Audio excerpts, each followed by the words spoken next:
अभिषेक, good afternoon, good evening, good evening. नमस्ते, नमस्ते।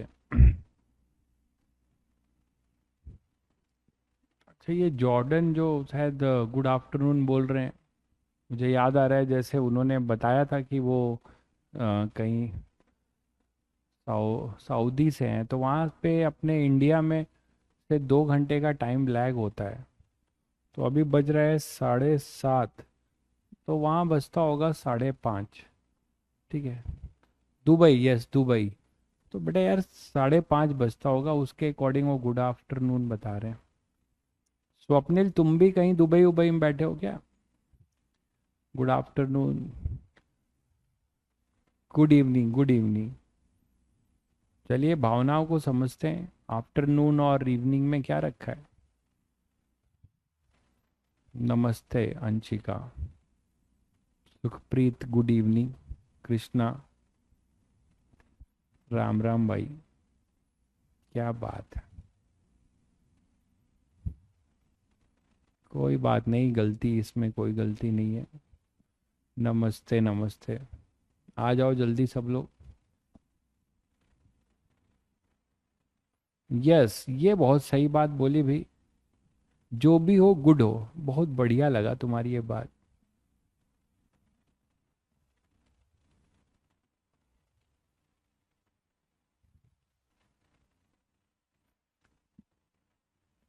चलो, तो डीपीपी तुम लोगों ने सॉल्व कर लिया क्या? पहला पहला डीपीपी सॉल्व कर लिया, दूसरा डीपीपी पे लग गए हो?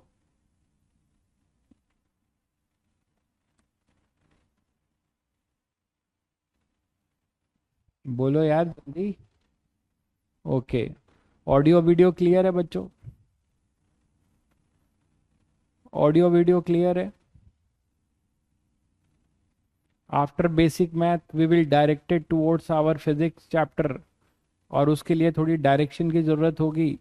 तो आज हम आपको डायरेक्शन देंगे, 1 2 3 लेक्चर, और वो अपना होगा वेक्टर। ठीक है।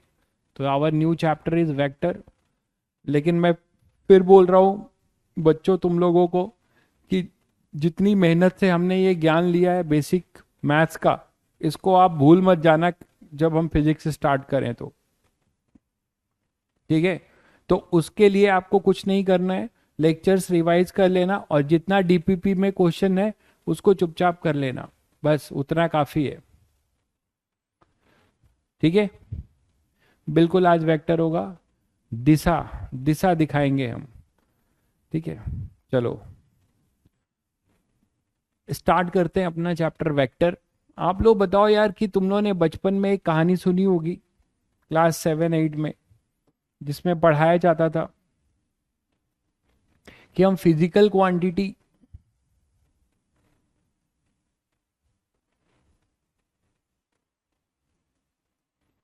को on the basis of magnitude and direction, दो चीज़ों में हम उसे डिफ्रेंशिएट करते हैं।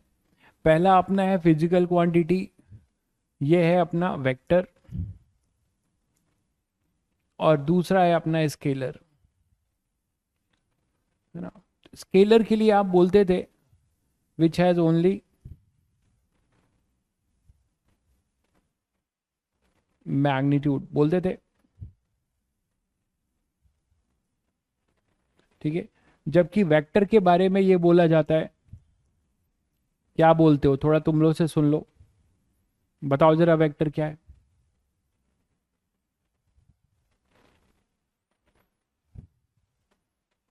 पढ़ाई पे ध्यान दो, तुम लोग ज्यादा परेशान हो जाते हो, ये कौन सा चैप्टर है क्या नहीं।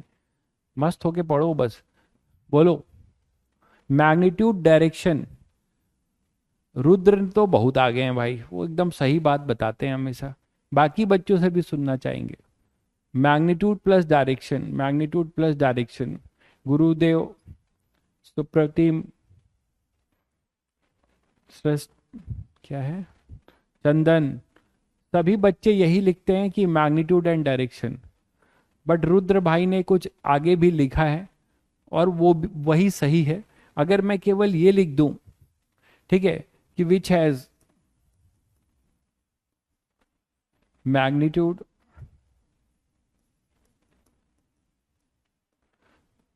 And direction, magnitude as well as direction,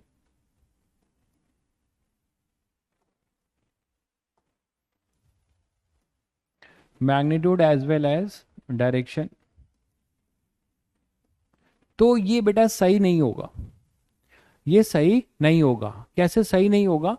क्योंकि तुम लोग अभी 10th क्लास से जस्ट पढ़ के आए हो। जैसे करंट की बात करें तो करंट तुम लोगों ने पढ़ा था, याद करो।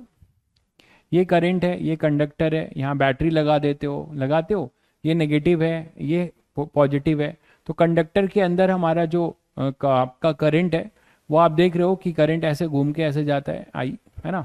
तो करंट हमेशा जो है हाइयर, कंडक्टर के लिए बोल रहा हूँ, कंडक्टर के लिए हमेशा हाइयर पोटेंशियल से लोअर पोटेंशियल की ओर जाएगा, है ना। तो करंट जो है, करंट के पास मैग्नीट्यूड भी होता है, और हमेशा वो कंडक्टर किसी वायर में, वायर का जो भी पोटेंशियल डिफरेंस होगा, तो वायर के हाइयर पोटेंशियल से वायर के लोअर पोटेंशियल की तरफ जाएगा, ठीक है। तो आप फिर भी करंट को कभी वेक्टर तो नहीं जानते हो। अगर वेक्टर होता तो आपको वेक्टर 10th में पढ़ाया गया होता, क्योंकि आपने करंट पढ़ा है। Current is a scalar quantity, ठीक है। इसका मतलब ये हुआ कि केवल ये जो दो चीजें हैं, कि किसी फिजिकल क्वांटिटी के पास उसका मैग्नीट्यूड भी हो और उसका डायरेक्शन हो, ये बिल्कुल गारंटी नहीं देता। अरे ये ना लिखो यार टेंसर, बस तुमने सुना है टेंसर क्या होता है, बहुत बड़ी चीज होती है ना। टेंसर आपने सुना है, अच्छी बात है, बट ये आप आईआईटी में भी नहीं पढ़ोगे टेंसर, मास्टर्स में लोग पढ़ते हैं। टेंसर बहुत बड़ी चीज है। तो आपके पास क्या है, तो हम अपने डोमेन में ही रहेंगे, हम टेंसर का नाम नहीं लेंगे, ठीक है। हम यहाँ पे लेंगे केवल which has magnitude as well as direction and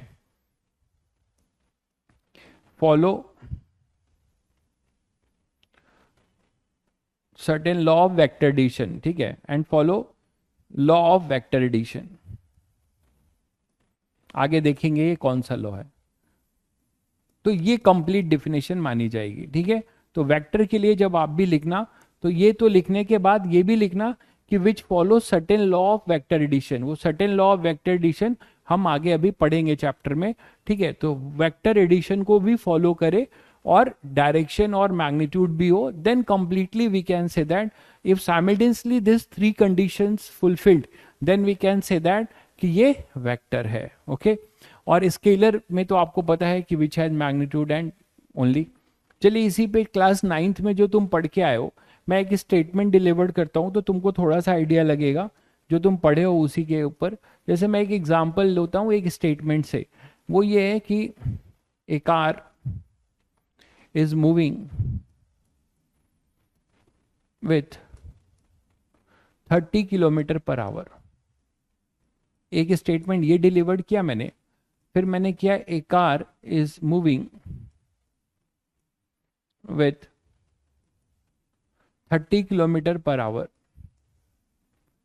in north east direction. एनी मतलब नॉर्थ ईस्ट। तो आप मुझे बताओगे कि ये दोनों स्टेटमेंट क्या बता रहे हैं, जल्दी बताओ। ये दोनों स्टेटमेंट किस फिजिकल क्वांटिटी को बता रहे हैं? क्या ये दोनों सेम फिजिकल क्वांटिटी की तरफ इशारा कर रहे हैं या कुछ अलग अलग कर रहे हैं? थोड़ा बहुत याद है 9th की चीजें जो तुम लोगों ने पढ़ा था? जल्दी से कमेंट करके बताओ।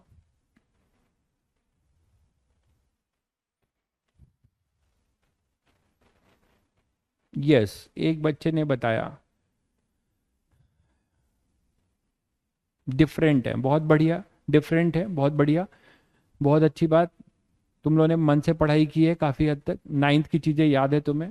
स्पीड और वेलोसिटी दो चीजें तुम लोगों ने पढ़ा था। स्पीड के बारे में पढ़ा था कि वो एक मैग्नीट्यूड है, एक मैग्नीट्यूड है, और वेलोसिटी के बारे में पढ़ा था कि मैग्नीट्यूड के साथ उसका डायरेक्शन जुड़ा है। तो मेरी बात शायद सभी बच्चे समझ गए कि इसमें जो ये स्टेटमेंट है, इस स्टेटमेंट से हमें केवल ये पता चलता है कि कार किस स्पीड से जा रही है। तो एक तरीके से ये स्पीड ऑफ कार है ना। और ये आपको पता है कि ये स्केलर क्वांटिटी है। लेकिन ये जो स्पीड है, this speed is directed in a particular direction. तो this statement can give you an idea कि ये स्पीड किस डायरेक्शन में डायरेक्टेड है। तो this speed is directed towards north east, तो this particular thing will give you velocity. ठीक है। तो इसी तरीके से हम अब फिजिकल क्वांटिटी को अलग अलग करेंगे, बहुत सारी हैं। अभी 11th में जो पढ़ोगे उसी का एग्जाम्पल यहां दे रहा हूं। जैसे अपना पहला है डिस्प्लेसमेंट, ठीक है, वेलोसिटी जो तुमने अभी बताया, और इसी तरीके से आएगा एक्सेलरेशन। ये सब अपने क्या है, वेक्टर क्वांटिटी। इसके बारे में अभी आप इतना ही एग्जाम्पल जानिए, क्या, distance and speed, this only gives you the magnitude. तो डिस्टेंस और स्पीड ये अपने क्या है, अपने स्केलर क्वांटिटी है। हाँ बताइए भाई, जो भी डाउट है बोलिए।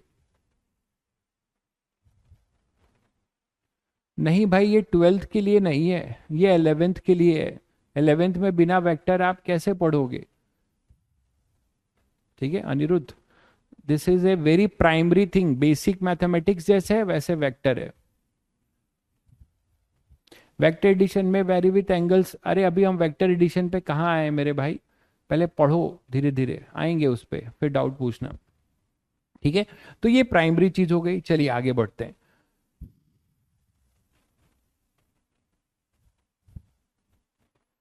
ठीक है, तो नेक्स्ट आपके पास है कि रिप्रेजेंटेशन ऑफ वेक्टर, वेक्टर को हम रिप्रेजेंट कैसे करें।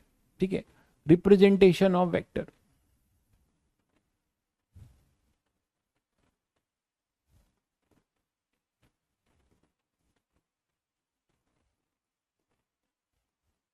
रिप्रेजेंटेशन ऑफ वेक्टर, तो हम वेक्टर कैसे रिप्रेजेंट करेंगे उसकी बात करते हैं।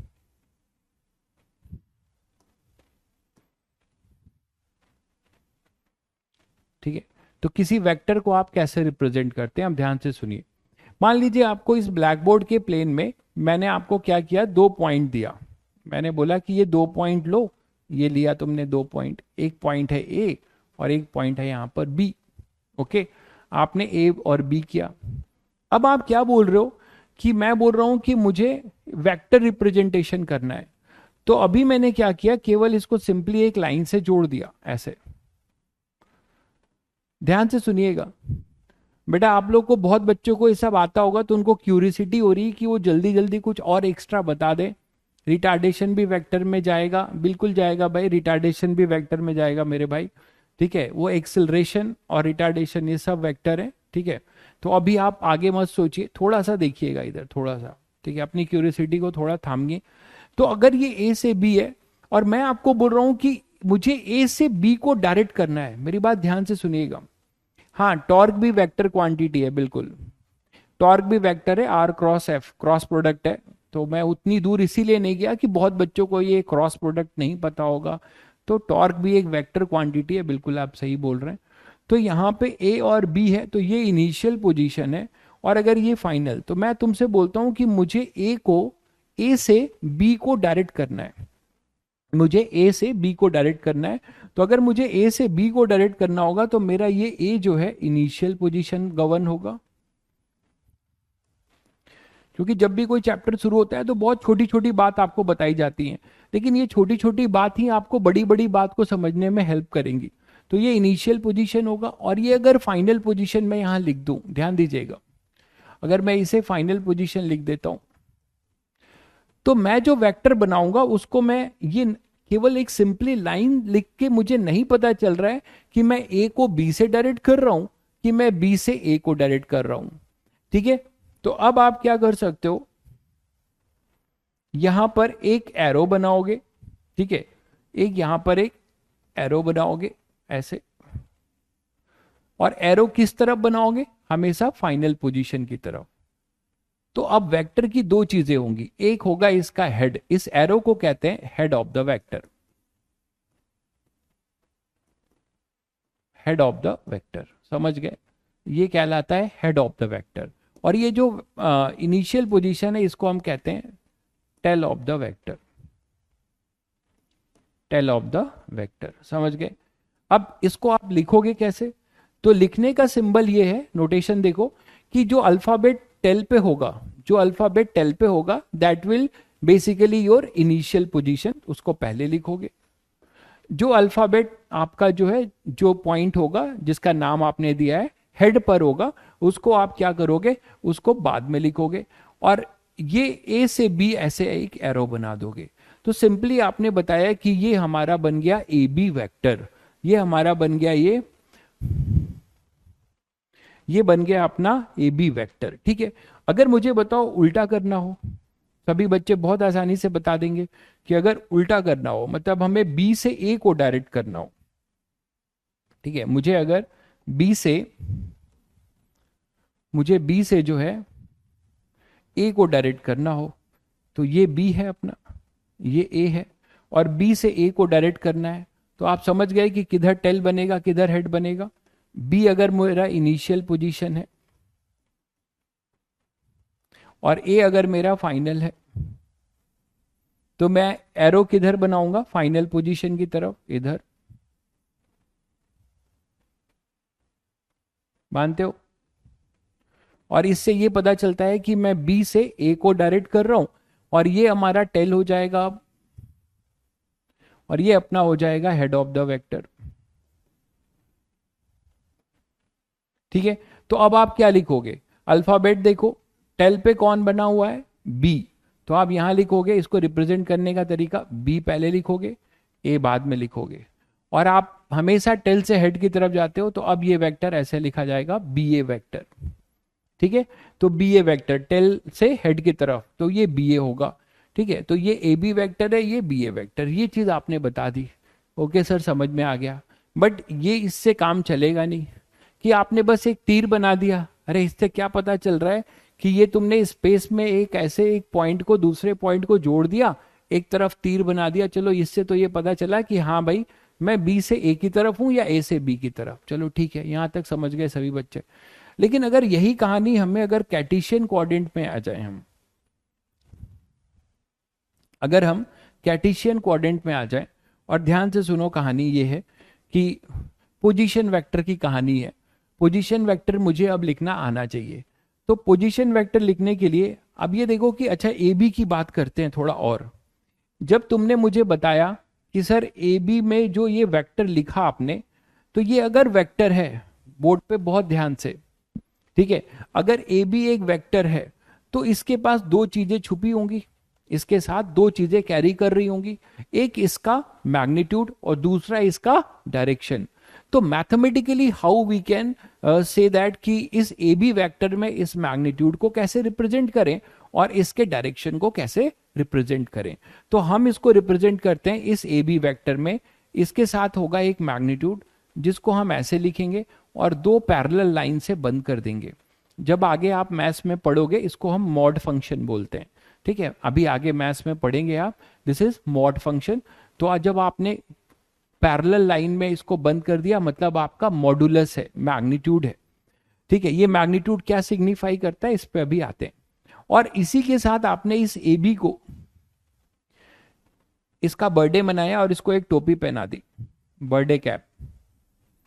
ए बी को जब आपने इसको बर्थडे कैप पहना दिया तो ये बन जाएगा A B cap.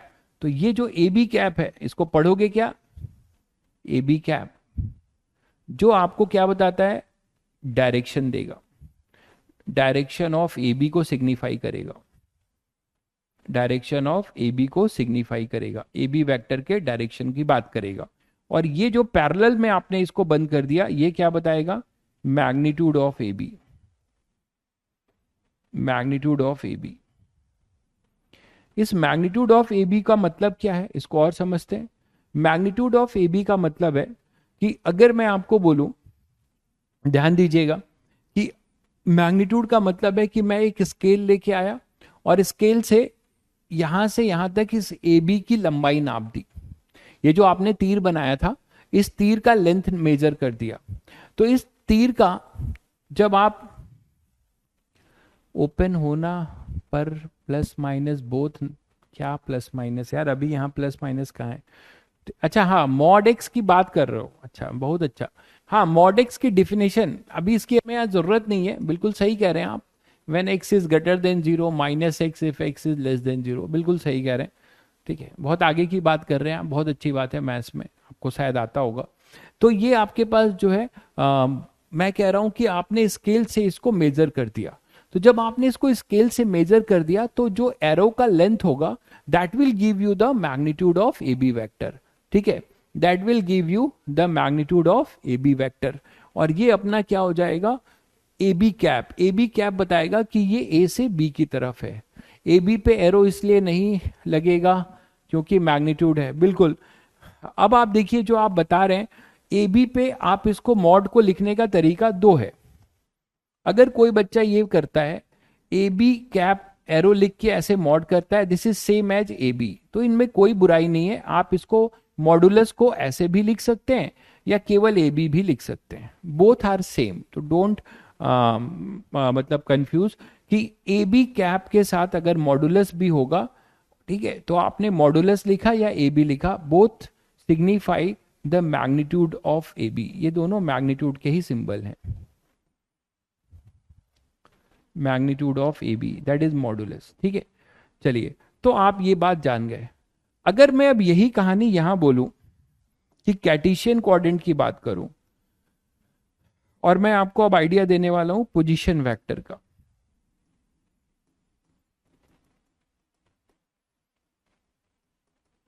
Position vector, ध्यान से सुनिएगा।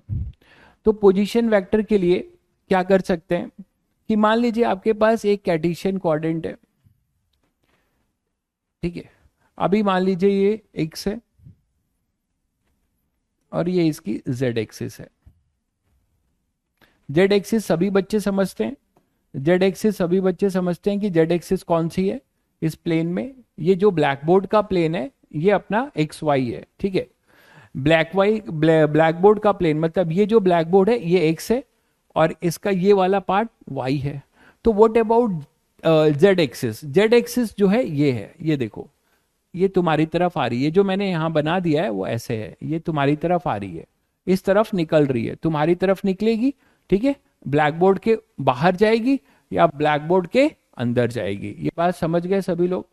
तो ये ब्लैक बोर्ड के अंदर जाएगी या ब्लैक बोर्ड के बाहर जाएगी, ये क्लियर है सभी को?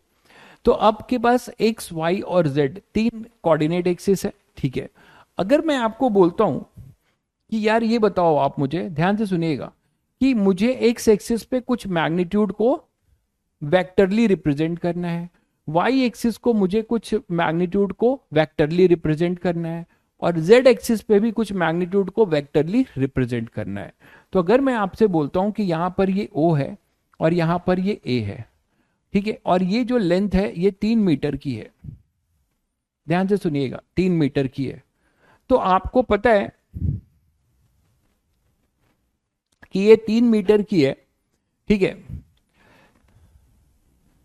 ये कौन है यार, सायांती, अजीब सा नाम है, बकवास स्पैम किए जा रहे हैं।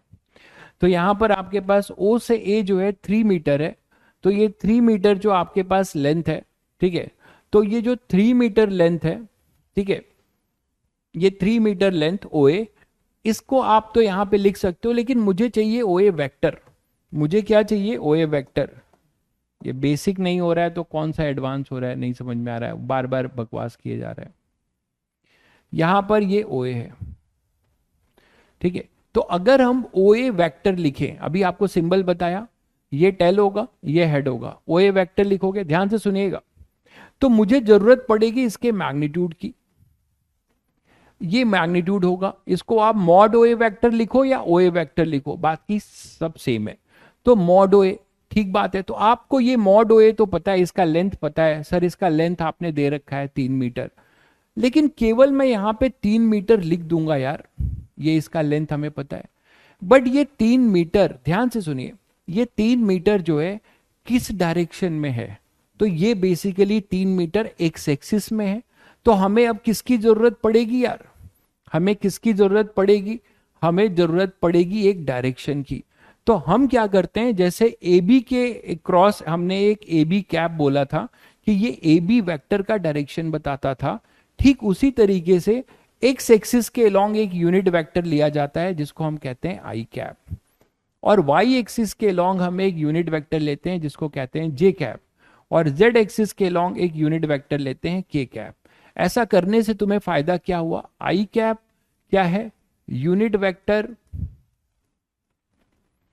अलोंग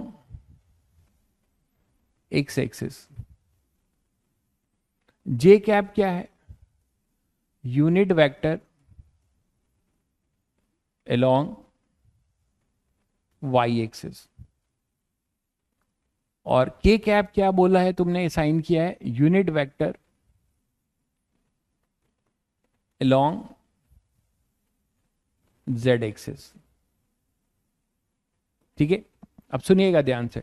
तो अब आप तुरंत चमकेगा तुम्हें कि सर ये तो 3 मीटर की जो डिस्टेंस है वो एक्स एक्सिस के अलोंग है, और आपने बताया कि 3 मीटर की ये जो डिस्टेंस है it is directed towards x axis. तो मुझे इसका अगर इस 3 मीटर को डायरेक्शन देना है तो मैं इसके साथ कौन सा यूनिट वेक्टर मल्टीप्लाई करूंगा, इसके साथ कौन सा यूनिट वेक्टर मल्टीप्लाई करूंगा, जल्दी बताओ बच्चों। It is I cap, because this vector is directed along X axis. हमारा जो वेक्टर है वो एक्स एक्सिस के अलोंग डायरेक्टेड है। ठीक है, तो ये अपना 3 आई कैप ये हमारा हो जाएगा ओ ए वैक्टर। यहां तक आ गए सभी लोग, क्लियर। ठीक है, इसी तरीके से अगर मैं आपको बोलूं कि यहां पर मान लो ये 0, ये बी है और इसकी कोऑर्डिनेट है 0,5, तो क्या आप यहां से ओ बी वैक्टर डायरेक्ट कर सकते हो सभी लोग? क्या आप यहां से ओ बी वैक्टर डायरेक्ट कर सकते हो? जल्दी लिख के बताओ ओ बी वैक्टर क्या होगा, ओ बी वैक्टर क्या होगा?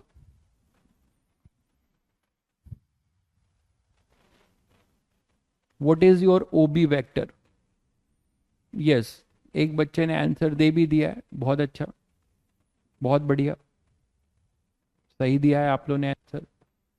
स्वाति, कुमकुम, ओजस्वी, टी जे कैप, टी क्या है? तो 5 जे कैप। इसकी लेंथ कितनी है यहाँ पे, यहां से यहां तक की लेंथ आपको पता है, कोऑर्डिनेट देख के समझ पा रहे हैं, ये 5 मीटर है। तो आप ओबी क्या लिखोगे 5 और यहां लिख दोगे जे कैप।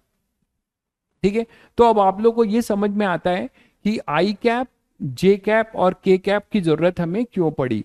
हमें आई कैप, अगर मैं किसी मॉडुलस को आई के साथ मल्टीप्लाई होता हुआ देखूंगा तो मुझे तुरंत समझ में आ जाएगा कि अच्छा इतना मॉडुलस एक्स एक्सिस के लॉन्ग है।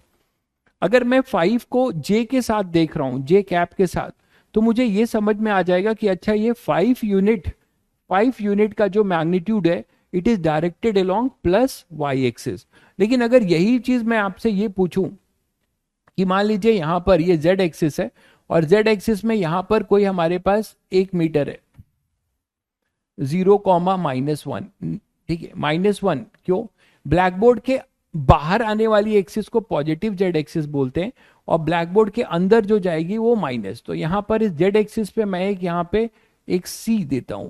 तो क्या बच्चों आप लोग ओसी बता सकते हो, ओसी वेक्टर बता सकते हो इसको देखकर?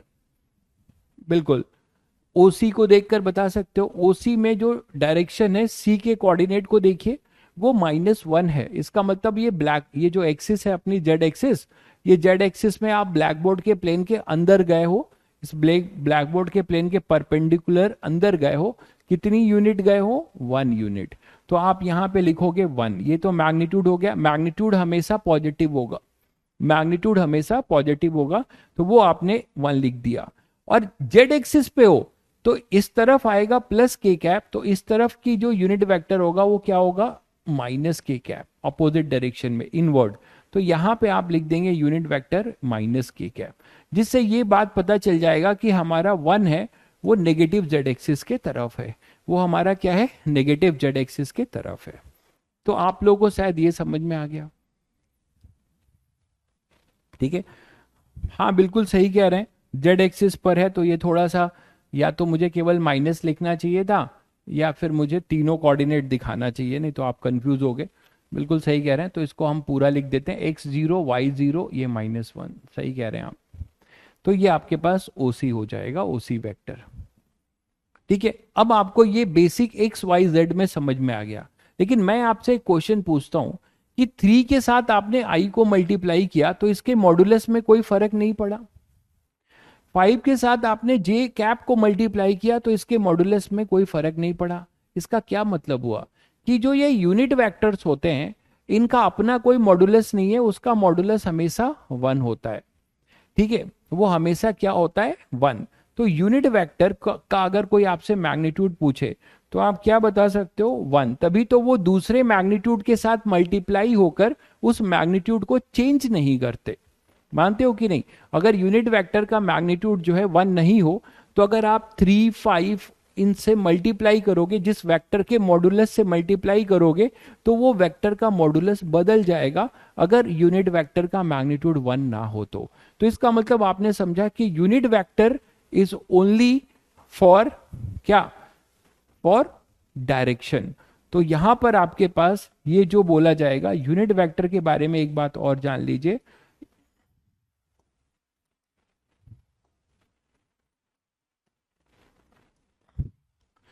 ठीक है, वो ये है कि इट हैज मैग्नीट्यूड 1 यूनिट। हमेशा इसका मैग्नीट्यूड क्या होगा? 1। तो अगर मैं आई कैप को एक ब्रैकेट में बंद करूं पैरेलल लाइन में, और जे कैप को ब्रैकेट में बंद करूं, और के कैप को भी ब्रैकेट में बंद करूं, तो basically this mod I, mod J and mod के, ये आपको क्या बताएगा? This will give you the magnitude. Parallel line में बंद करने का मतलब कि हमें उसका मैग्नीट्यूड चाहिए, तो इन सब का मैग्नीट्यूड क्या होगा? 1। तो इनका मैग्नीट्यूड हमारा क्या होगा? हमेशा 1 होगा।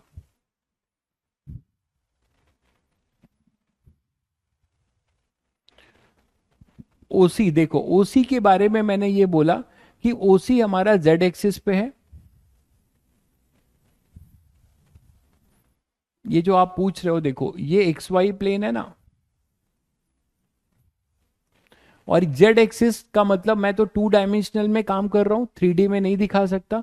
तो 3D में हम उसको ऐसे दिखाते हैं, ये है। तो जब ये मतलब आउटवर्ड, ये वाला जो जेड एक्सिस है, इसको आप बोलते हो पॉजिटिव जेड एक्सिस, और ये ओरिजिन के इस तरफ आप बोलते हो नेगेटिव जेड एक्सिस। ठीक है, नेगेटिव का मतलब क्या हुआ कि ब्लैक बोर्ड के अंदर जा रहे हो, ठीक है, परपेंडिकुलरली अंदर जा रहे हो। और ये क्या है? ब्लैक बोर्ड के बाहर आ रहे हो। जैसे कि ये मार्कर है, देखो ये जो मैंने पेन है अपना स्टाइलस, ये इस तरफ आ रहा है, इस तरफ आ रहा है, तो ये पॉजिटिव जेड एक्सिस हो जाएगा।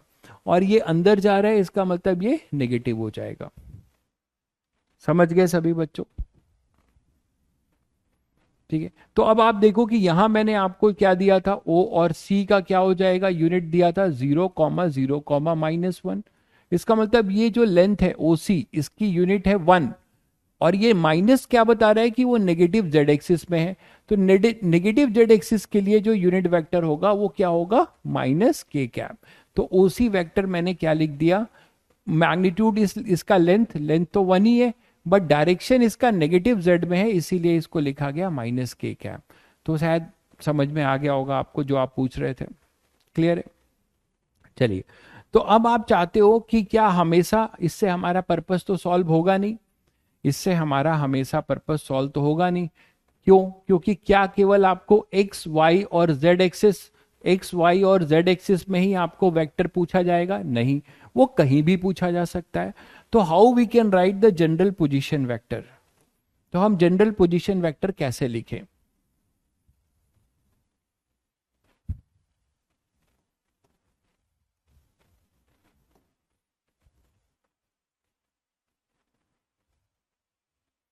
तो जनरल पोजीशन वेक्टर वो 2D और 3D कुछ भी हो सकता है। ठीक है, तो पोजीशन वेक्टर तो हेडिंग डाल ही दिया था। अब आप देखो, मैं यहां बना रहा हूं, मान लो 2 डायमेंशनल पहले देख लेते हैं, फिर 3 डायमेंशनल की भी बात करेंगे। तो हमारे पास 2 डायमेंशनल में एक एक्स वाई प्लेन है, ध्यान से देखिएगा, और ये 0,0 है। अब मैं कोई ऐसा पॉइंट ले रहा हूं, ठीक है, ऐसा कोई पॉइंट ले रहा हूं जो ना ही एक्स एक्सिस पे है, ना ही वो वाई एक्सिस पे है। वो कहां पर है? एक्स वाई प्लेन में।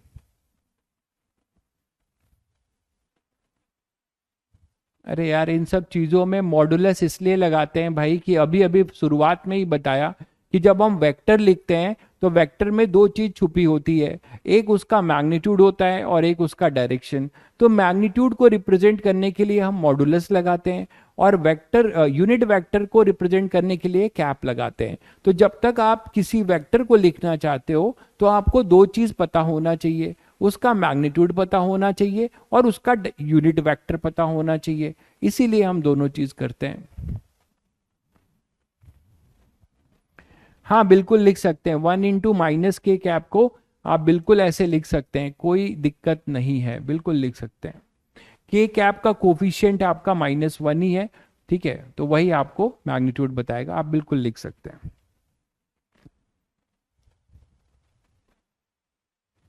ठीक है, चलिए, तो x और ये 0,0 है।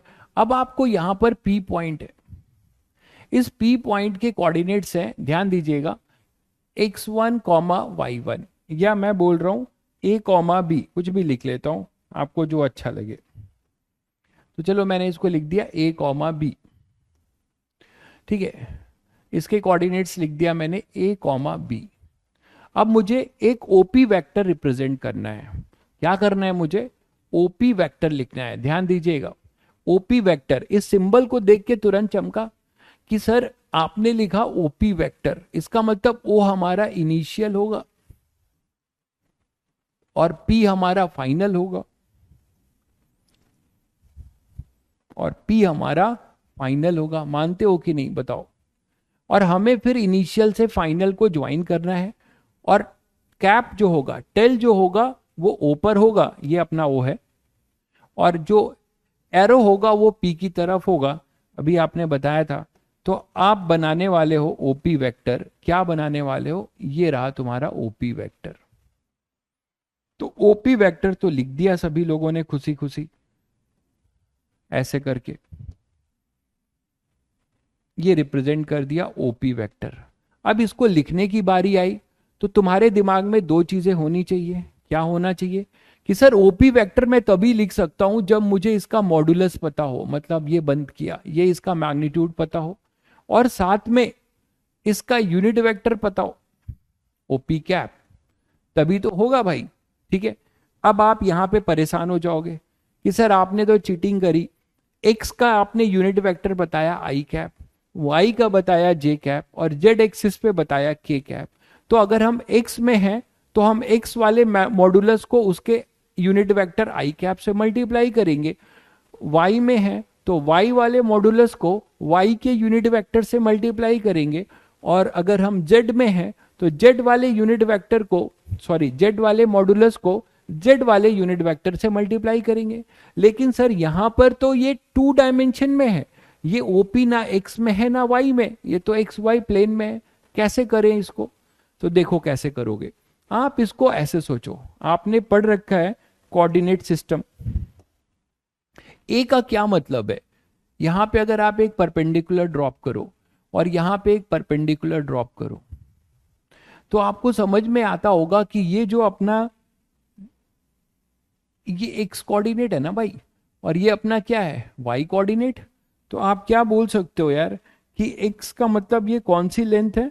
एक्स एक्सिस पे जो लेंथ है, तो एक्स एक्सिस पे कितनी लेंथ है हमारे पास? ए दिख रहा है ना सभी को, एक्स कोऑर्डिनेट मतलब एक्स एक्सिस पे। और वाई एक्सिस पे कितनी लेंथ है हमारे पास? ये है बी, ये बी है तो ये भी बी है। तो आप मुझे बताओ कि ये जो ओपी है ना, तो ध्यान से सुनिएगा, ये बहुत इंपॉर्टेंट स्टेटमेंट डिलीवर्ड कर रहा हूं मैं। ये जो ओपी है, इसका इस टोटल मैग्नीट्यूड का कितना मैग्नीट्यूड एक्स एक्सिस पे लाई कर रहा है? ए पार्ट। और कितना मैग्नीट्यूड वाई एक्सिस पे लाई कर रहा है? B part. तो ओपी वेक्टर को अगर आप लिखना चाहते हो तो आप इसको ब्रेक करके लिख सकते हो। क्या लिख सकते हो? कि हमारा ओपी का कितना पार्ट एक्स एक्सिस पे लाई कर रहा है? ए, तो हम लिखेंगे ए। और since this magnitude is along X axis, so our unit vector along x axis is I cap, and our unit vector along y axis is j cap. So whatever be the magnitude along x axis, we will write a into I cap, ऐसे लिख सकते हैं। और जितना part हमारा इस OP का y axis के अलॉन्ग है तो प्लस करके लिख देंगे b, और ये b किस x कहां पे लाई कर रहा है भाई? तो j कैप, तो हम ऐसे लिख देंगे A I cap plus B J cap. ठीक है, बहुत बच्चों ने कर लिया है, बहुत अच्छी बात है, स्वप्निल ने पहले से लिख दिया है, बहुत अच्छी बात। तो A I cap plus B J cap. अब इससे इंटरेस्टिंग चीज आपको क्या समझ में आया कि जो ये ए है और ये बी है, ये क्या सिग्निफाई करता है? ये बड़ा इंपॉर्टेंट चीज है। ये ए जो आपको सिग्निफाई कर रहा है, मतलब कोफिशिएंट, ये कोफिशिएंट ऑफ ए है, आई कैप है। कोफिशिएंट ऑफ आई कैप क्या बताता है आपको? Magnitude of vector along x axis. समझ गए सभी बच्चे? इसी तरीके से कोफिशिएंट ऑफ, जिसका और एक नाम है, इसका नाम और पड़ता है, और कंपोनेंट, अभी आगे समझेंगे, और लेकिन इसको हम ऐसे भी बोलते हैं, component of vector along x axis. जो ये वेक्टर है इसका x एक्सिस में क्या कंपोनेंट है, along x एक्सिस, इसको ऐसे भी पढ़ते हैं। ठीक है। दूसरा है कोफिशिएंट ऑफ जे कैप। ये आपको क्या बताएगा, ये आपको बताएगा मैग्नीट्यूड ऑफ वेक्टर, जो भी वेक्टर आपका होगा, किस डायरेक्शन में, along y एक्सिस। ठीक है। और इसको हम क्या पढ़ सकते हैं, वो प्लस वाई भी हो सकता है और माइनस वाई, ये भी जान लीजिए।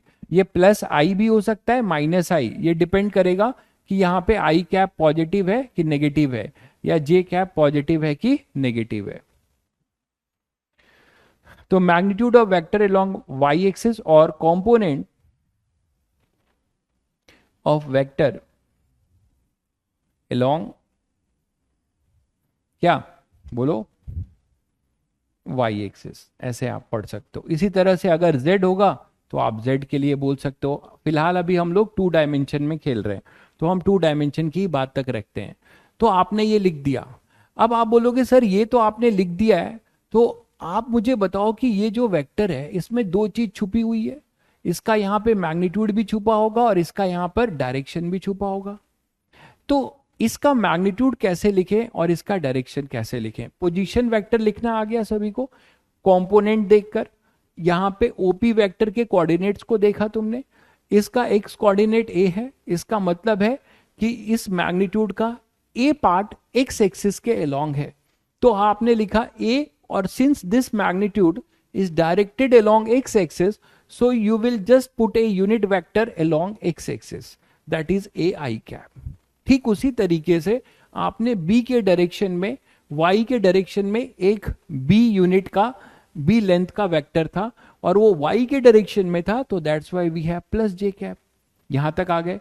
लेकिन अब मुझे चाहिए इस वेक्टर का, ये आई कैप, जे कैप और के कैप तो यूनिट वेक्टर है, यहां पे आई कैप और जे कैप यूनिट वेक्टर है एक्स और वाई में, लेकिन मुझे एक यूनिट वेक्टर चाहिए ओपी के डायरेक्शन में।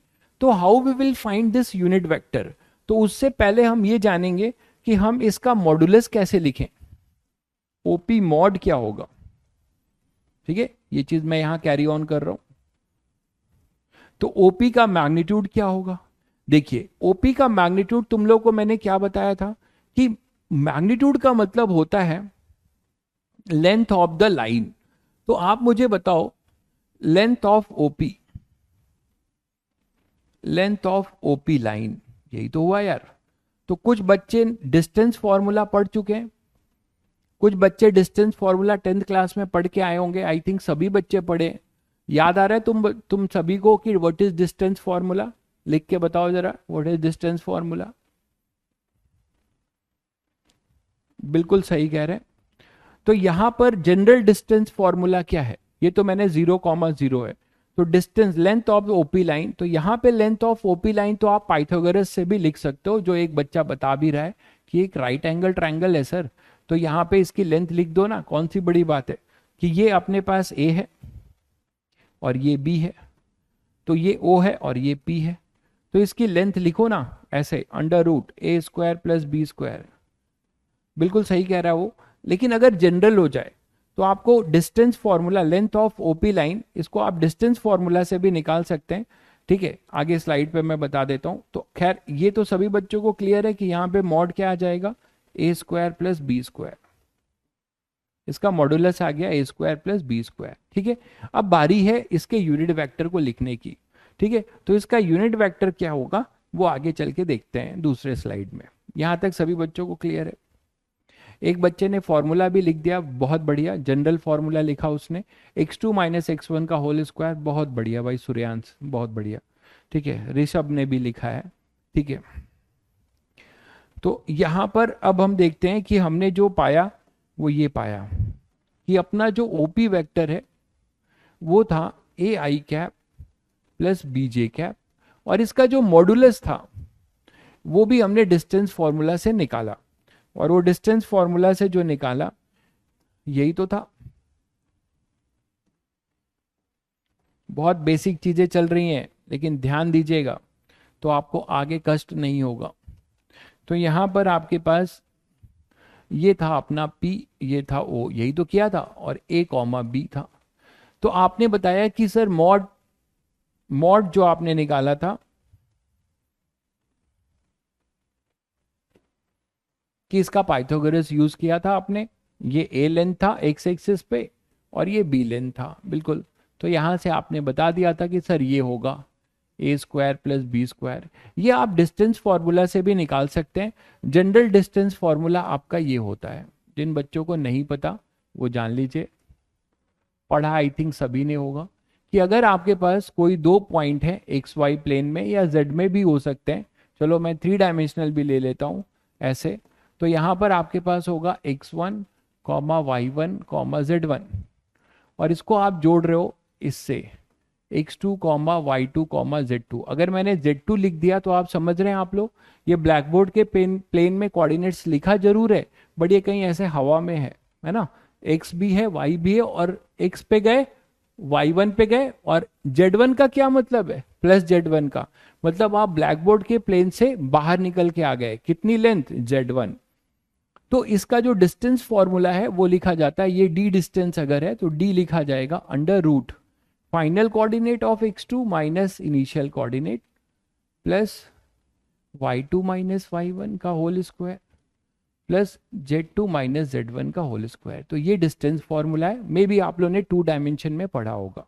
ठीक है, तो यही चीज आप डिस्टेंस फॉर्मूला से भी देख सकते हैं। यहाँ x1 है ये 0, ये y1 की तरह रोल प्ले कर रहा है, ये x2 है और ये अपना y2। तो डिस्टेंस फॉर्मूला से भी आप डायरेक्ट निकाल सकते थे, क्या होता है a minus zero square plus B minus zero square का अंडर रूट, हालांकि यहाँ पे पाइथागोरस भी यूज हो जाए। अब आप इसका यूनिट वेक्टर मतलब O से P को डायरेक्ट करने वाला एक यूनिट वेक्टर भी अब आप बताने वाले हो, उसका फॉर्मूला आप क्या बोल सकते हो। अभी अभी आपने पढ़ा कि इसमें दो चीजें छुपी होती हैं, एक इसका मॉडुलस और दूसरा इसका यूनिट वेक्टर। तो इसका यूनिट वेक्टर कैसे निकालेंगे वो आपने सीखा। क्या सीखा भाई, कि ओपी कैप जो यूनिट वेक्टर होगा जो ओ से पी की तरफ डायरेक्टेड होगा वो लिखा जाएगा ओपी वेक्टर अपॉन में मॉड ओपी वेक्टर। मानते हो कि नहीं। तो ओपी कैप, अब आप यूनिट वेक्टर किसी जनरल पोजीशन वेक्टर का यूनिट वेक्टर निकालना भी सीख गए। ठीक है, आई कैप जे कैप के कैप वो तो हमारे स्टैंडर्ड यूनिट वेक्टर हैं, किस डायरेक्शन में है, किस डायरेक्शन में है, एक्स एक्सिस वाई एक्सिस और जेड एक्सिस के लॉन्ग। क्लियर है सभी बच्चों को। तो ओपी कैप क्या हो जाएगा, ओपी वेक्टर अपना ये था A I cap plus B J cap, इसको आप इसके मैग्नीट्यूड से डिवाइड कर दीजिए, इसका मैग्नीट्यूड है under root A square plus B square. ठीक है, तो आप मैग्नीट्यूड को मैग्नीट्यूड से डिवाइड कर दो, ए मैग्नीट्यूड को इस मैग्नीट्यूड से डिवाइड कर दो, ऐसे लिख सकते हो, और ये आई कैप हो जाएगा ऐसे, और plus B upon under root A square plus B square, और ये हो जाएगा जे कैप।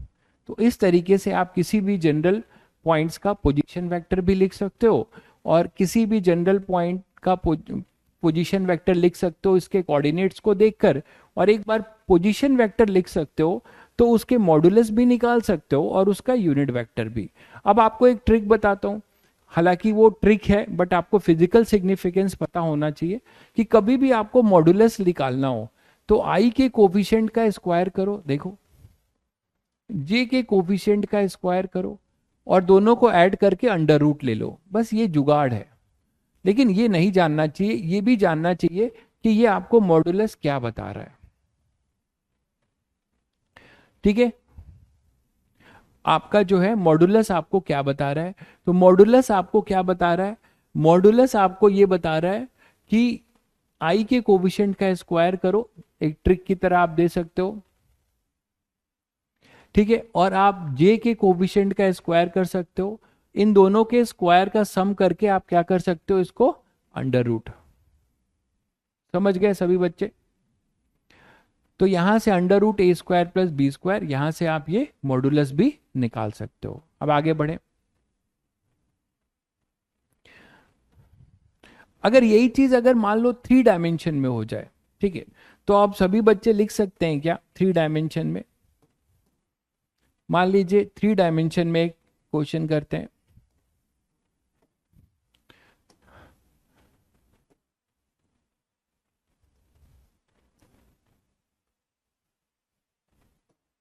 ठीक है, ये है अपने पास z एक्सिस, ये है अपने पास y एक्सिस, और ये है अपने पास x एक्सिस। अब मैं आपको बोल रहा हूं कि एक वेक्टर लिखो जिसके कोऑर्डिनेट्स यहां पर हैं p, जिसके कोऑर्डिनेट्स हैं a comma b comma c, जिसके कोऑर्डिनेट्स हैं a comma b comma c, ठीक है, a comma b comma c, y we divide. अभी आपको मैंने बताया कि कोई भी वेक्टर लिखना होता है तो इसमें दो चीज छुपी होती है, एक मैग्नीट्यूड छुपा होता है, उसको हम ऐसे रिप्रेजेंट करते हैं, और एक आपका यूनिट वेक्टर। तो जब हमें यूनिट वेक्टर निकालना होगा तो हम पोजीशन वेक्टर को उसके मॉडुलस से डिवाइड करेंगे, मॉडुलस मतलब मैग्नीट्यूड से, तो हमें यूनिट वेक्टर मिलेगा। तो हमें लास्ट वाले में क्वेश्चन में ये यूनिट वेक्टर चाहिए था, इसीलिए हमने ओपी से क्या कर दिया, इसको मॉडुलस से इसको डिवाइड कर दिया, तो हमें अब ये यूनिट वेक्टर मिल गया। समझ गए भाई? तो जो पूछ रहे हैं वाई डिवाइड, राज पूछ रहे हैं आई थिंक, तो राज को क्लियर होगा। तो राज का राज खत्म हुआ कि क्यों इसको हम मॉडुलस से डिवाइड किए भाई? बोलो भाई राज, आपका ये जो राज था कि क्यों डिवाइड कर दिए, ये क्लियर होगा? ठीक है। अब आप देखिए कि आपको a कॉमा बी कॉमा सी, ये 3 कोऑर्डिनेट्स हैं। अब आपको एक पोजीशन वेक्टर लिखना है, कहाँ से कहाँ लिखना है? 0,0,0,0 ओरिजन है और ये o है, तो आपको ओपी वेक्टर लिखना है। फटाफट बच्चे लिख के बता दो तुम लोग, ठीक है, उसी तरीके से लिखोगे जैसे मैंने आपको अभी सिखाया कोऑर्डिनेट्स को देखकर। ये ए चीज, ए क्या सिग्निफाई कर रहा है कि ए लेंथ एक्स एक्सिस के अबाउट है, इस मैग्नीट्यूड का ए लेंथ अपना एक्स एक्सिस के अबाउट है, और बी जो है क्या है, वाई एक्सिस के अबाउट है, और सी जो है जेड एक्सिस के अबाउट है। तो फटाक से लिख के बताओ ओपी।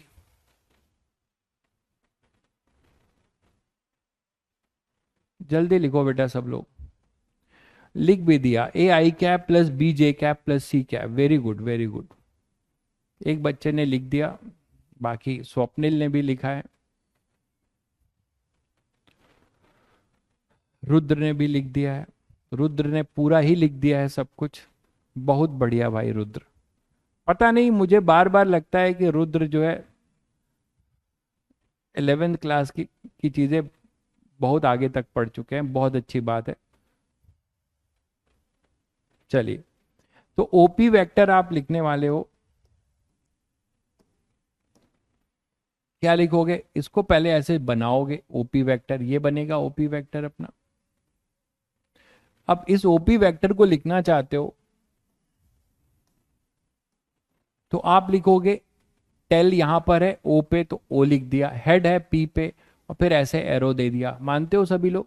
तो ओपी वेक्टर के लिए क्या बताया, ए को देखा तो क्या चमका कि सर इसका तो इतना पार्ट एक्स एक्सिस के अलोंग है सर, और इसका इतना पार्ट आपने बताया था ये बी जो है वाई एक्सिस पे है, और मैं भी आपको ये नहीं दिखा पाऊंगा, इतना इल्यूजन मैं क्रिएट कर पाता 3D एनिमेशन हाथ से कि ये जो सी पार्ट है वो जेड एक्सिस पे है। ये आपका ये जो मार्कर है या ये पेन है, यहां पे जब इस पी से परपेंडिकुलर ड्रॉप करोगे तो वो जो पार्ट आएगा जेड एक्सिस पे जितनी लेंथ आएगी, ये सी जो है अपना length on positive Z axis है, ठीक है, क्योंकि यहाँ पे प्लस है, प्लस है प्लस है प्लस है, कुछ भी नहीं है मतलब प्लस है, तो यहाँ पे पॉजिटिव जेड एक्सिस पे है।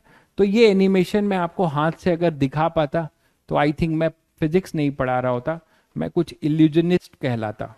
हॉलीवुड की एक मूवी है द इल्यूजनिस्ट, देखिएगा कभी टाइम मिलेगा तो, बहुत अच्छी मूवी है। तो मैं भी एक इल्यूजनिस्ट होता, आपको ऐसे 3D में स्पेस में ऐसे दिखा देता। तो लेकिन मैं वो नहीं कर पा रहा हूं, तो आपको मैं इसको समझा रहा हूं इसी तरीके से लिख कर कि ये length on positive Z axis. तो सभी बच्चे तैयार हैं, ठीक है, लिखने को? क्या है ओपी वेक्टर, क्या होगा? ओपी वेक्टर में ए को देखा, ए लिखा, ये किस डायरेक्शन के अलोंग है, इसका कंपोनेंट, ये कंपोनेंट कहलाएगा, किस एक्सिस के अलोंग है, एक्स एक्सिस, तो इसके साथ क्या चिपकेगा, आई कैप चिपकेगा। प्लस बी, बी जो है हमारा कितना लेंथ है, बी ये कंपोनेंट कहलाता है वाई एक्सिस के लॉन्ग, तो ये अपने पास हो जाएगा जे कैप, ठीक है। और इसी तरीके से सी के साथ कौन चिपकेगा, के कैप। तो now you are ready to write this OP vector. हाँ बिल्कुल सही कह रहे हो, A I cap plus B J cap plus C K cap, ठीक है। तो A I cap plus B J cap plus C K cap ये अपना ओपी वेक्टर होता। अब बारी है इसके मॉडुलस को लिखने की, तो तुरंत आप इसका मॉडुलस लिखने वाले हो। जो जुगाड़ बताया है उससे लिखना चाहोगे तो आई के कोफिशिएंट का स्क्वायर करो, प्लस जे के कोफिशिएंट का स्क्वायर करो, प्लस के कोफिशिएंट का स्क्वायर करो, बन गया तुम्हारा मॉडुलस। ठीक बात। लेकिन जुगाड़ से काम नहीं चलना, आपको फिजिकल मीनिंग भी बताया कि लेंथ ऑफ ओपी वेक्टर होगा डिस्टेंस फॉर्मूला, तो बाय डिस्टेंस फॉर्मूला भी आप लिखोगे तो यही आएगा।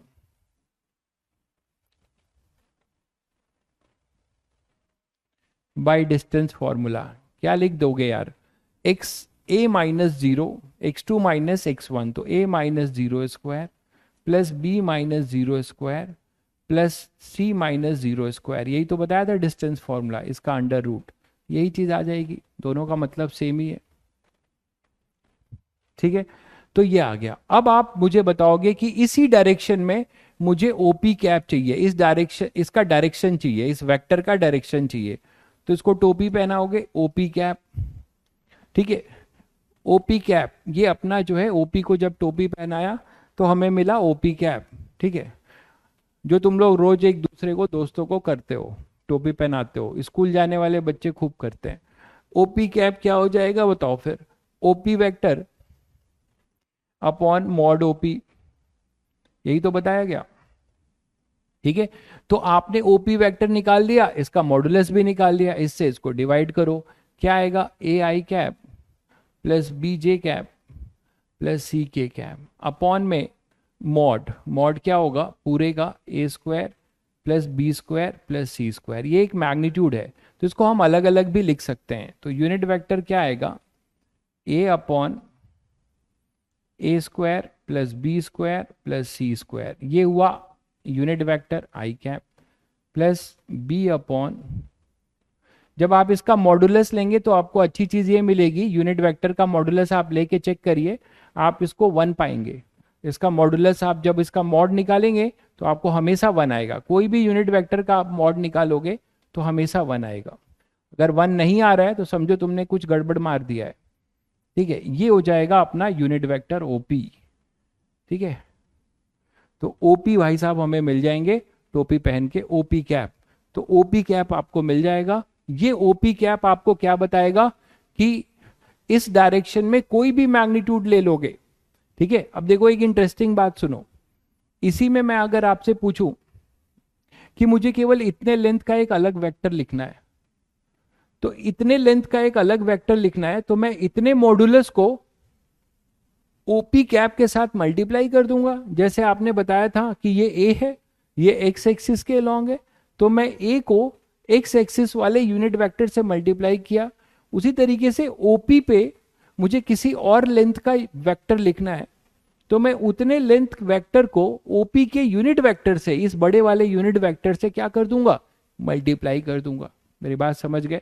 एक इसी पे एक क्वेश्चन करते हैं तो आपको और क्लियर होगा। तो may be it will be 3 dimensional और 2 डायमेंशनल, आप लोग बहुत आसानी से इसको लिख सकते हो। आई थिंक ये सभी बच्चों को क्लियर है, आगे बढ़े।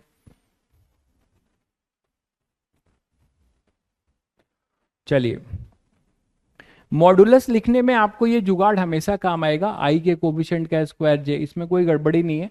बट जुगाड़ के साथ ये भी जानिए कि ये क्या बताना चाहता है आपको। This will tells you the length of this OP line, and this length of OP line can be calculated by distance formula, simple. तो एक क्वेश्चन दे रहा हूं बच्चों, आप लोग करो फटाफट।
तो एक वेक्टर है, find a vector whose modulus is 2/5,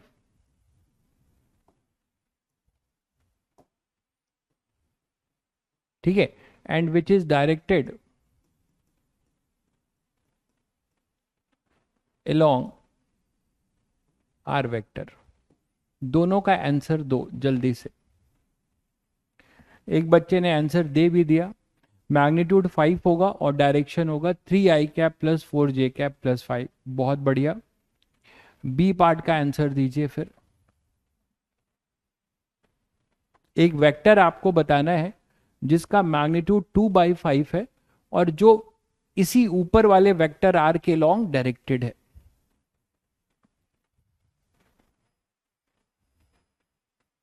सभी बच्चों ने मोस्टली पहले पार्ट का आंसर सही दिया है।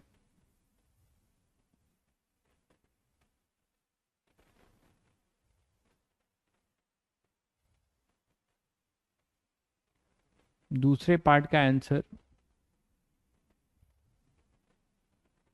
हाँ शॉर्ट वाला भी छोड़ सकते हो या अलग अलग से भी कर सकते हो, कोई दिक्कत नहीं है। दूसरे का आंसर बताओ।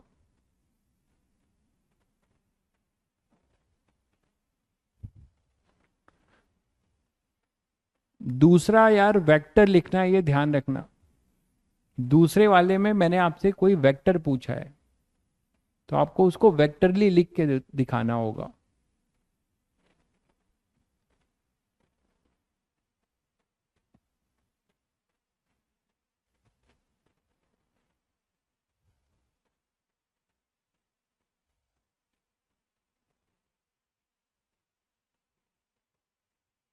अरे ग्राफ से मत पढ़ाओ, कौन है यार ये, ग्राफ नहीं बता रहा हूं मेरे भाई।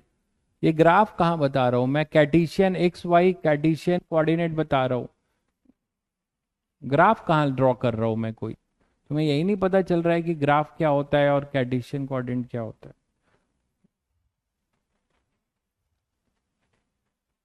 नहीं आया बहुत बच्चों का आंसर सेकंड का। चलिए करता हूं। चलिए पहला तो सभी ने कर लिया आई थिंक। देखिए पहले में आपको बताया गया था कि वेक्टर आर दिया हुआ है 3i cap plus 4j cap, ठीक है। तो इसका मॉड आपसे पूछा जा रहा है और इसका यूनिट डायरेक्शन पूछा जा रहा है। तो यार ये बताओ कि इसका मॉड तो तुरंत बता सकते हो ना, क्या होगा, अंडर रूट आई के कोफिशिएंट का स्क्वायर प्लस जे के कोफिशिएंट का स्क्वायर, यही तो बताया गया था। कितना आ जाएगा, 9 + 16 25 मतलब 5, तो मॉडुलस आ जाएगा अपना 5। बिल्कुल सही है। कुछ बच्चों ने आंसर अब शायद सही दिया है, देखते हैं। 2/5 मॉड आर आपका आ जाएगा 5, मॉडुलस आ गया। And what about its unit vector R cap? तो आपने ये पढ़ा कि वेक्टर आर में दो चीजें छुपी होती हैं, इसका मैग्नीट्यूड और इसका डायरेक्शन, जिसको आर को टोपी पहनाओगे। तो आर कैप, तो आर कैप क्या होगा? इस वेक्टर को इसके मॉडुलस से डिवाइड करते हैं तो इस डायरेक्शन, इसका डायरेक्शन मिल जाता है कि इस पोजीशन वेक्टर, इस आर वेक्टर के अलोंग हमें डायरेक्शन मिल जाएगा इसका। तो डायरेक्शन भी क्या हो जाएगा? सीधे सीधे 3i cap plus 4j cap को आपको डिवाइड करना होगा 5 से।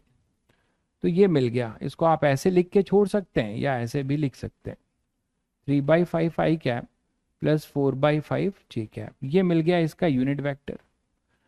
अब ये सोचने वाला था, अगर कोई बच्चा अब इतनी दूर तक अपने आप सोचने लगे तो वो धीरे धीरे आईटी एडवांस की तरफ बढ़ रहा है, मेंस की तरफ नहीं।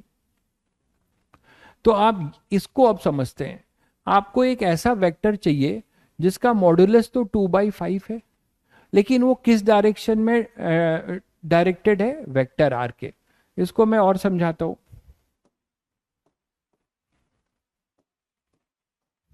अगर आप इस वेक्टर को देखते हो तो इस वेक्टर को, ये वेक्टर कहाँ रहा होगा, कैसे रहा होगा, सब कुछ देख के बता सकते हो।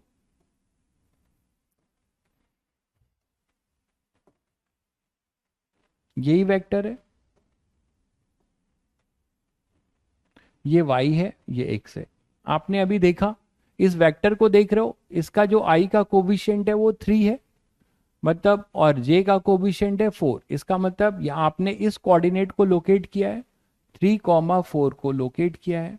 मानते हो कि नहीं? ये लेंथ अपनी 3 थी और ये लेंथ अपनी 4 थी। यही तो किया है आपने अभी, पोजीशन वेक्टर ऐसे ही तो लिखा था। तो इसको देखकर ये बता सकते हो। और ये अपना ओ, ये वेक्टर आर है। मानते हो कि नहीं? यही वेक्टर आर है।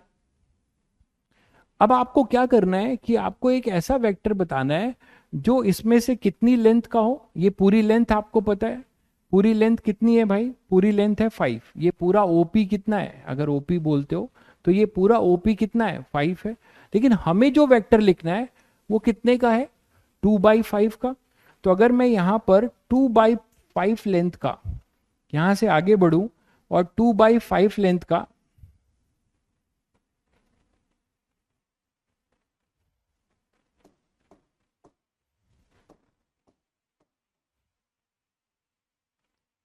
2/5 लेंथ का एक वेक्टर यहां पे कट करूं, इतना मैग्नीट्यूड कट करूं, ये, तो ये कितना हो जाएगा?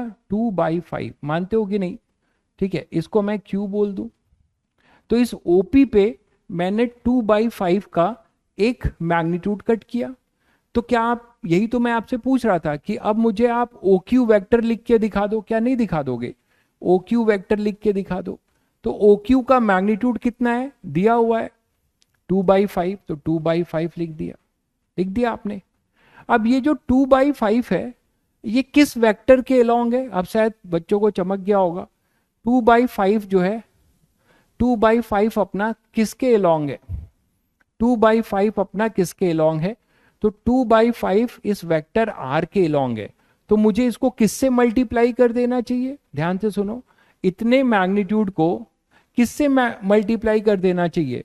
जिस डायरेक्शन में ये मैग्नीट्यूड है। जैसे तुमने अभी बताया था कि ये 3 है और ये एक्स एक्सिस के लॉन्ग है, तो इस वेक्टर को आपने क्या लिखा था? ये ओ ए वेक्टर लिखोगे क्या? ये 3 यूनिट जो है किस एक्सिस के लॉन्ग है? आई। तो आई के क्रॉस का यूनिट वेक्टर से आप इसको चिपका देते थे 3 के साथ। तो बिल्कुल सही कहा आपने, ओ क्यू जो है 2/5 लेंथ किस डायरेक्शन में है? आर वेक्टर के लॉन्ग है। तो आर वेक्टर का यूनिट वेक्टर से ये मल्टीप्लाई होगा, ना कि आर वेक्टर से कर देना। अगर आर वेक्टर से कर दोगे तो ये नया वेक्टर बन जाएगा, क्योंकि आर वेक्टर का एक मैग्नीट्यूड और ये 2/5 मिलके एक और बड़ा वेक्टर बन जाएगा। हमें इस 2/5 को किससे जो है मल्टीप्लाई करना पड़ेगा? ओ क्यू जिस डायरेक्शन में है, तो इसको डायरेक्शन देने वाला जो वेक्टर है वो आर कैप है। तो इसको आप आर कैप से मल्टीप्लाई कर दोगे। समझ गए सभी बच्चे? तो अब यहां से शायद ओ क्यू निकालने वाले हो आप क्या हो जाएगा देखो, 2/5, और ये हो जाएगा आर कैप आपने निकाला है 3/5 आई कैप प्लस 4/5 जे कैप। तो एक बढ़िया सवाल आपने निपटाया। कितना हो जाएगा यहाँ से, 6/25 आई कैप प्लस 8/25 जे कैप। तो इस टाइप के क्वेश्चन भी अब आप कर सकते हो कि किसी एक वेक्टर का मॉडुलस दिया हो और ये दिया हो कि वो वेक्टर का जो मॉडुलस है वो किसके अलोंग डायरेक्टेड है। तो जिसके अलोंग डायरेक्टेड होगा उसके यूनिट वेक्टर से हम लोगों ने मल्टीप्लाई किया। तो मुझे ये पता चल गया कि अच्छा ये 2/5 को जैसे ही आपने देखा और इसके साथ आर कैप देखा तो आपको ये तुरंत पता चल गया कि अच्छा ये 2/5 इस आर पोजीशन वेक्टर के अलोंग होगा। यहां तक सभी बच्चों को क्लियर हो गया? बोलो भाई।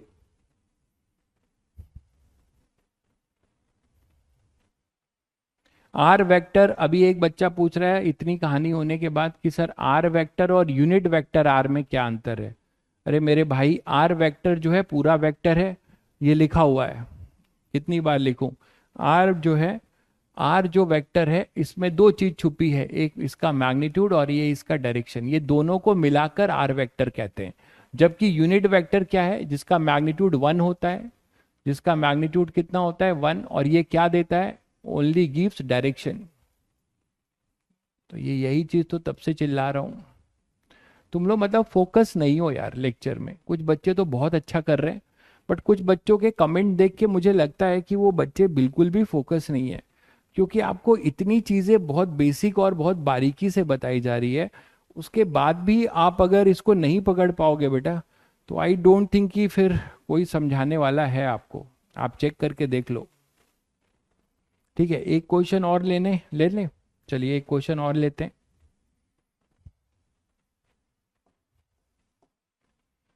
बोर्ड पे ध्यान नहीं दे रहे हो।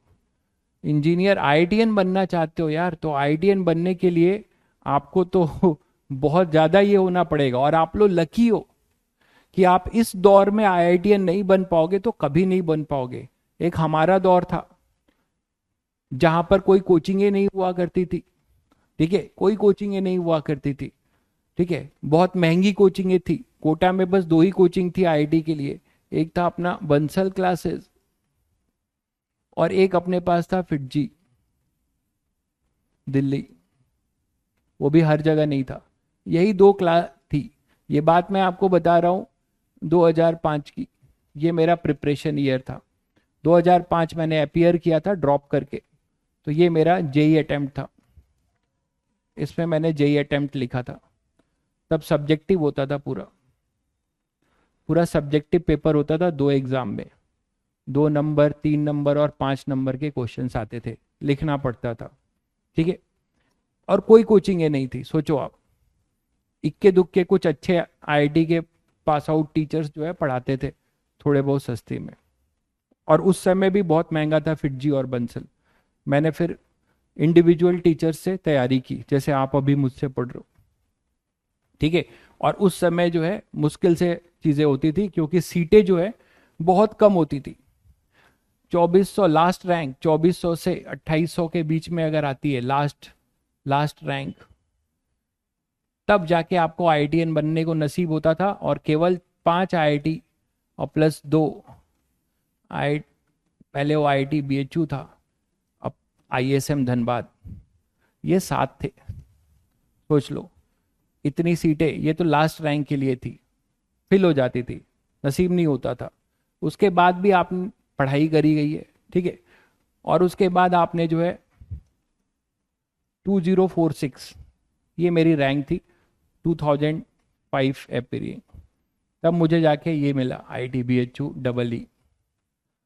ठीक है, फिर मैं 2009 में पास आउट हुआ। तो मैं आपको ये कह रहा हूं कि उस समय तो कोई इतना पढ़ाने वाला नहीं था यार, तो कैसे हम लोगों ने पढ़ाई की, कैसे किया।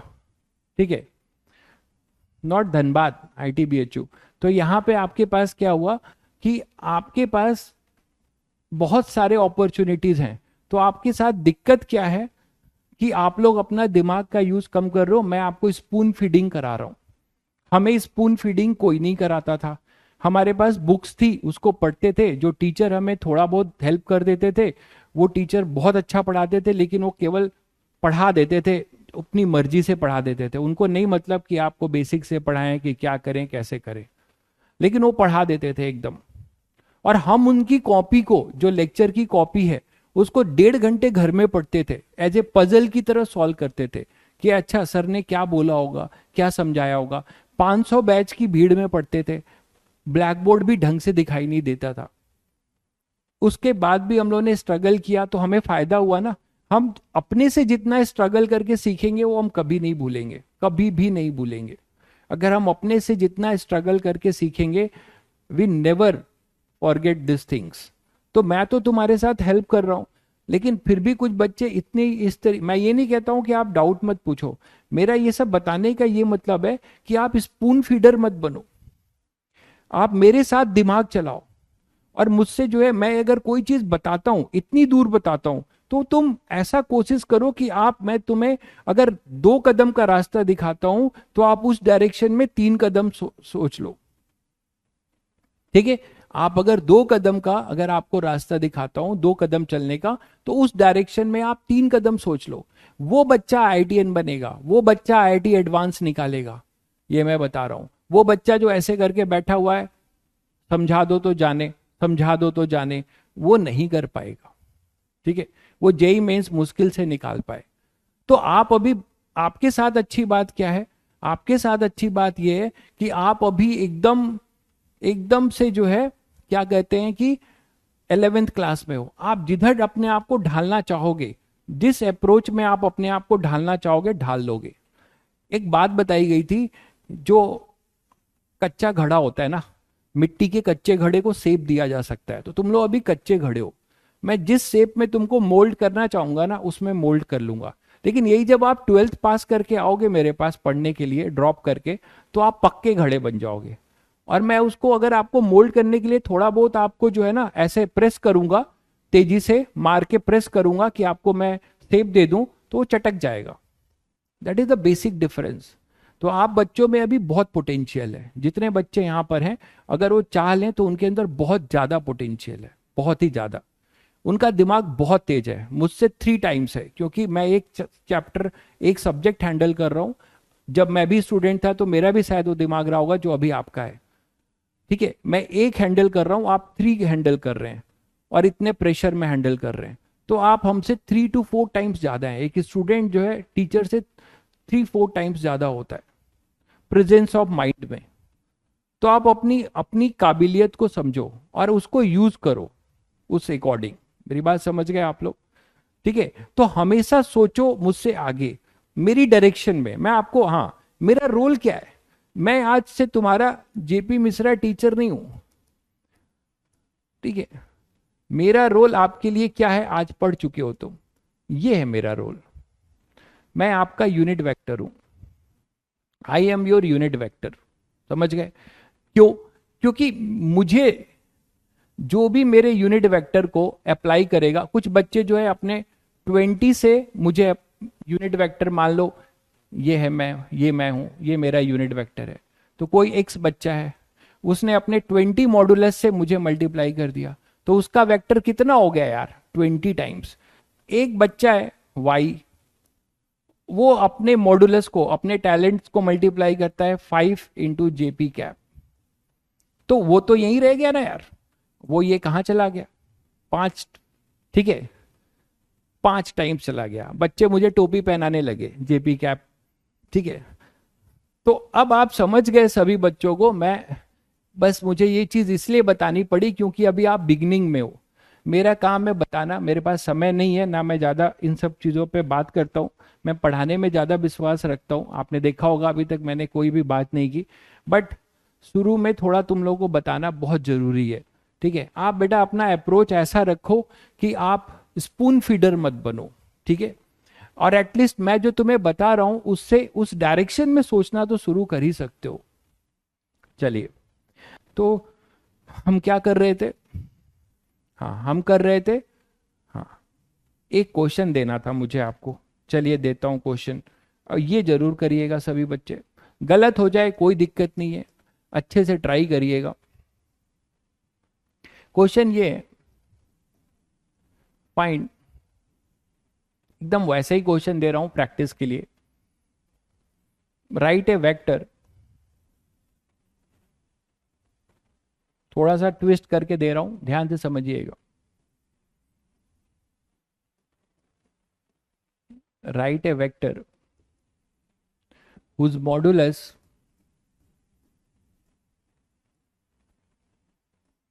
modulus is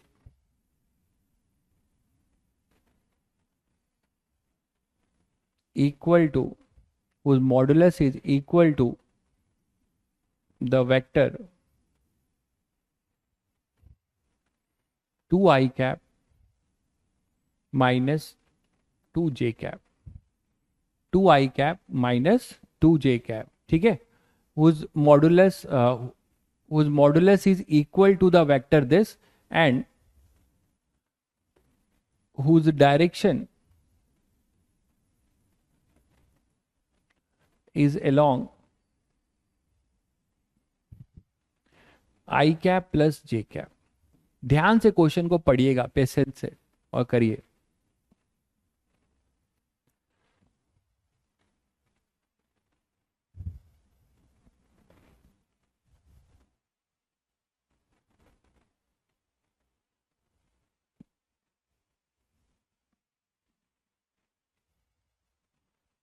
जल्दी करिए बेटा सब लोग, जल्दी नहीं मतलब जल्दी के चक्कर में कुछ गलत ना हो। आप पहले क्वेश्चन को परसीव करिए, पढ़कर परसीव करिए अच्छे से।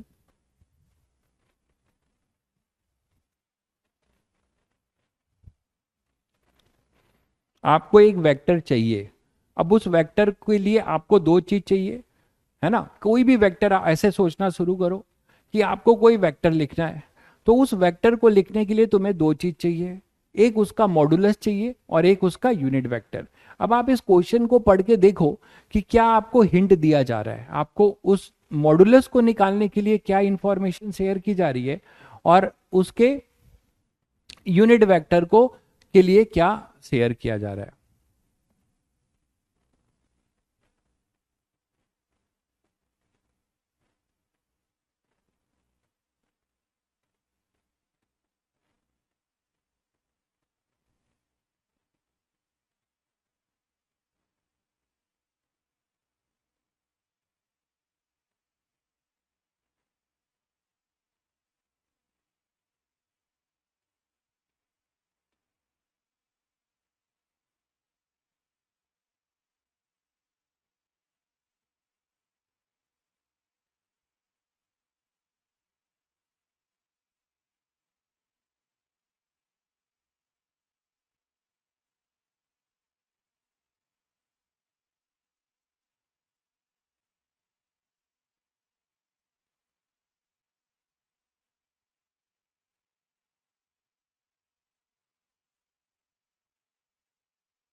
हेलो, देखो अब आवाज आ रही होगी, माइक का सेल खत्म हो गया था आई थिंक।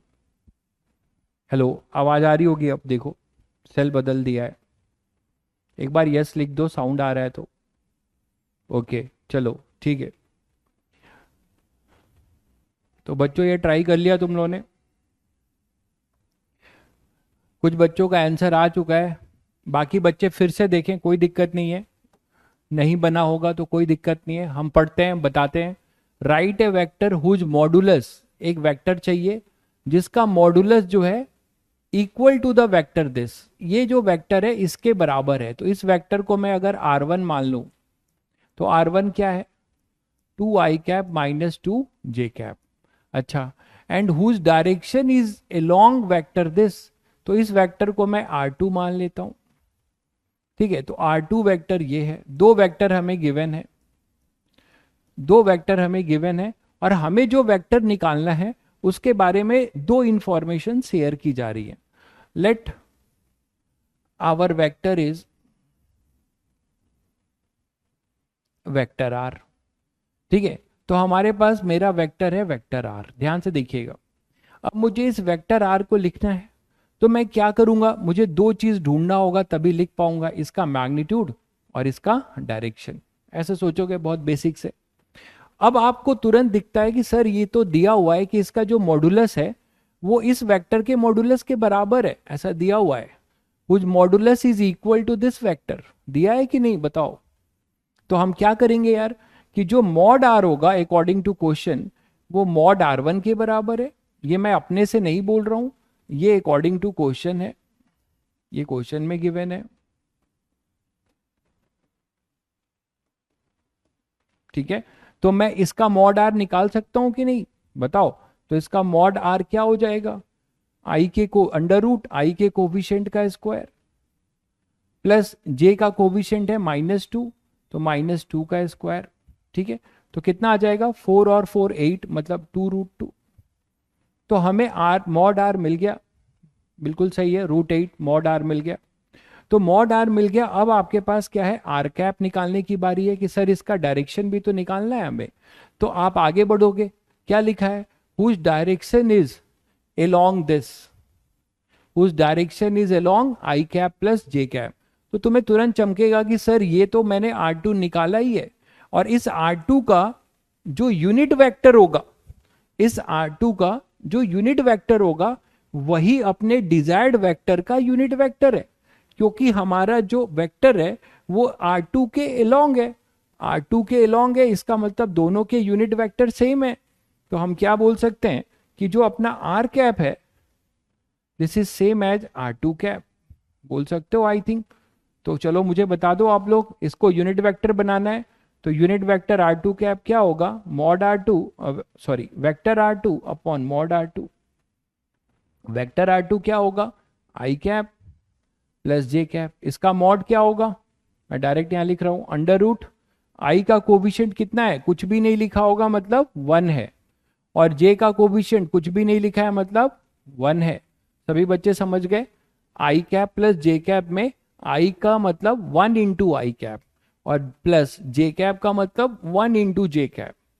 तो आई कैप और जे कैप के कोफिशिएंट 1 1 है, तो यहां क्या लिखा जाएगा, 1 स्क्वायर प्लस 1 स्क्वायर। तो आई थिंक आप लोग समझ गए, इसका यूनिट वेक्टर मिल रहा है √2, आई cap plus J cap upon √2। अब हम लोग तैयार हैं, हमें मॉड आर भी पता चल गया, मॉड आर भी पता चल गया, और मुझे आर कैप भी पता चल गया, मानते हो। तो हम लोग लिखने को तैयार हैं अपना आर वेक्टर। आर वेक्टर क्या लिखेंगे आप, मॉड आर कितना था 2√2, और आर कैप कितना था, ये रहा आई cap plus J cap upon √2।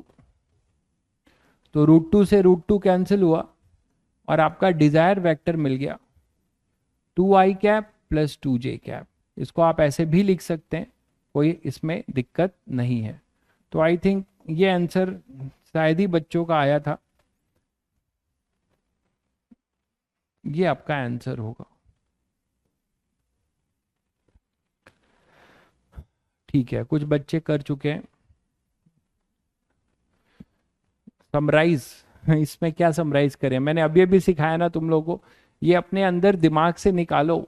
ठीक है, जिस दिन ये चीजें धीरे धीरे खत्म करने लगोगे ना, उस दिन आप स्पून फीडर से ऊपर बैठने लगोगे। ये इसीलिए मैंने कहानी बताई, मैंने अभी आपको ये बताया क्योंकि ऐसा नहीं कि तुम्हें आता नहीं है, तुम लोग के दिमाग में ऐसा डाल दिया गया है बचपन से कि 10 बार चीजों को बताएंगे तभी आप समझेंगे, 10 बार समझेंगे। या आप अपने ऊपर जोर नहीं देना चाह रहे हो, आप सीधे सोच रहे हो कि बिल्कुल सोचना नहीं चाह रहे हो, एक बार और पूछ लेते हैं। ये गलत है, आईआईटीएन बनने के लिए ये गलत है हैबिट। आप जितना इस पे जोर दोगे, जितना अपने आप को सोचोगे, जितना आप अपने आप को परेशान करोगे, आप उतना ज्यादा आईआईटीएन बनने के करीब जाओगे, ये ध्यान रखिएगा। तो यहां पे मैं फिर बता देता हूं, आपने बोला तो कि right a vector whose modulus is equal to the vector this, ठीक है, and whose direction is this. तो बहुत ही सिंपल तरीके से मैंने आपको यहां से समझाना शुरू किया कि मुझे अगर कोई वेक्टर लिखना है तो मुझे उसका मॉड पता होना चाहिए और उसका यूनिट वेक्टर पता होना चाहिए। ठीक है, तो मॉड हमारा जो है कहां से पता चलेगा, इस वेक्टर के ये इसको मैंने R1 मान लिया, तो इस R1 वेक्टर के मॉडुलस के बराबर है इसका मॉड, तो मैं सीधे सीधे इसका R1 का मॉड लिख दिया, सिंपल, यही हमारा मॉड R हो गया।